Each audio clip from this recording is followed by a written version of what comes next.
What's going on? I am Tyzilla83, and if you're watching this on an iPhone, plug it in, because odds are it's probably about dead. If I had to guess, let me guess. You're at 25%. No, you're at below 20%. And now that you're watching this video, by God, your phone is just going to die. Again, I am Tyzilla83. This is the SEC preseason ranked list for me, or where I'm ranking all these teams in the SEC. We started with the SEC East. If you haven't seen my last video, my very first video on this topic, go watch it. I ranked the number 7 team and the number 6 team in the SEC East, and we're staying in the SEC East. We're starting from the bottom. Now we're here. Starting from the bottom. Now we're here. I tried a little Drake. I don't know. I happen to enjoy that song. So we're starting with the number 5 team today. For you mathematicians who had already figured that out anyways. Number 5 team in the SEC, I believe, is the Florida Gators. I know that Florida, that's a difficult pick. Let's just be honest. They're changing philosophies. Offense is returning about 3 to 4 starters. Defensively, yeah, they have Vernon Hargreaves, who is easily their best player, maybe the best corner in all the SEC. Vernon Hargreaves is a 5'11", 200-pounder. This is a guy who gets the job done. He only had 3 picks, but he averaged a pass breakup in every game and then some. This guy had like 16 pass breakups last year. He's a football deflecting machine, which probably tells you, man, I have very good hands. You could be in place and have your hands on the ball good enough that you can deflect the pass, but you can't catch it. You only had 3 picks. But I fully suspect Vernon Hargreaves to have a few more this year in the interception department. And I fully believe that the defense is got enough depth and enough talent there that it's gonna make the transition from a new staff, a new offense, new offensive philosophy, new defensive philosophy, the talent that's already there on defense, it's going to make that transition a little bit easier on Florida, which is why I have them at 5th and not 6th, or obviously not 7th. I don't think I'd ever put them below Vanderbilt no matter the situation. But you never know. You do never know. Every team in the SEC, no matter who they are, is susceptible to having some tough rebuilding years. So let's talk about the recruiting class. Martez Ivy was the number 1 player, or number 1 tackle out of high school. He's a U.S. Army All-American, 6'5", 280-pounder. He is expected to come in and play on that right side. C.C. Jefferson, 5-star strong side defensive end, 6'2", 275. And then 4-star, number 12 player, number 12 running back, Scarlett Jefferson, who is also expected to get some carries his freshman year. So, again, they're bringing back only 3 starters on the offense. They're bringing back 7 on defense.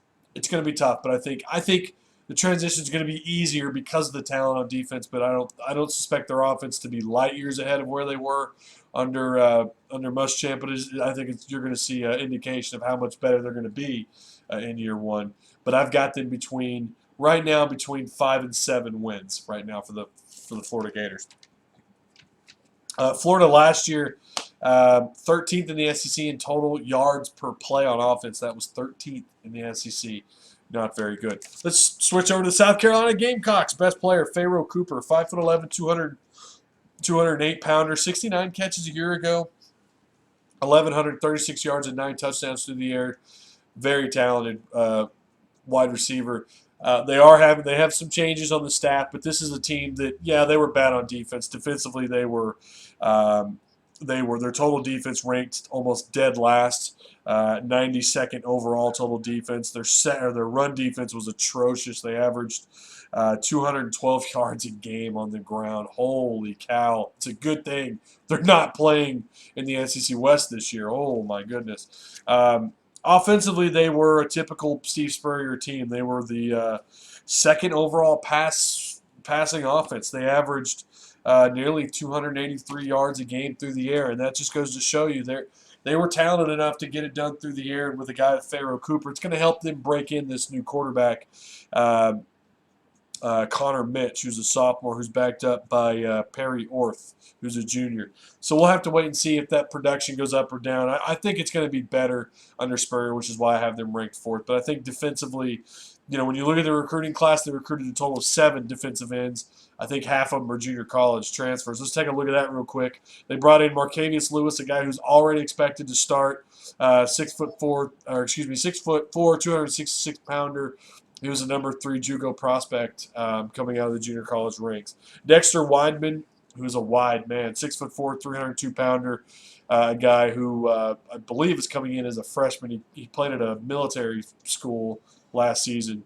It is also, I believe, last I read, was expected to be in rotation on the defensive line. These guys are returning about 4 or 5 starters on the offensive side of the ball and 7 to 8 starters on defense, as well as their kicker is also returning. So this is a team that's returning some depth. I don't know about talent on the defensive side of the ball, but they are bringing back some decent depth. But they got it, obviously, finishing the 92nd overall defense in the country is awful. And if they do even just a little bit better than that, it's still not good enough. They're going to have to do a lot better to gather some more. I mean, that's the obvious thing, right? I mean, no kidding. But I believe they're going to be better on defense because of the relationship between John Hoke and Steve Spurrier, who's the new DC there at South Carolina.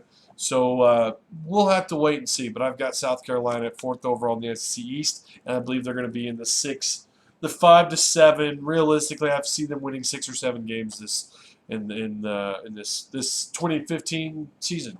So that's it for me on this video. Please stay tuned for more videos. Please subscribe if you haven't already. Always feel free to comment down below. I know there's going to be some comments and some opinions that you probably don't agree with mine, and that's fine. That's the great thing about college football.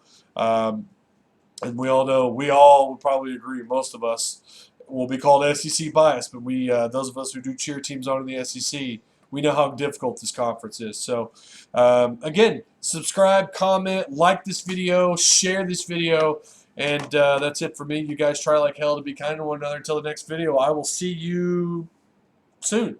Peace.